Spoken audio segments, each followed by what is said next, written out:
Hey everybody, in this video I'm going to show you how to get approved for a Tomo credit card. So it is very easy to do, just follow the step. First thing you need to do is just search on Google Tomo credit card and then simply open up this website tomocreditcard.com, and once the website has been opened, what you need to do is simply click on this option called Tomo card.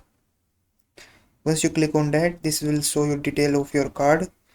This is how your card is going to look like, and all the comparison between different credit cards. So as you can see, these are the features they are offering. So simply scroll down until you see a section start your tomorrow. So on here simply enter your email which you want to use, and then simply click on this join waitlist button.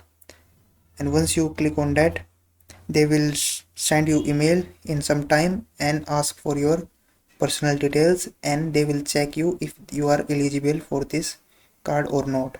And if you are eligible for this card, they will create your account and send your card to your home. So that is how you can get approved for Tomo credit card. If you found this video helpful, please like this video and subscribe to my channel.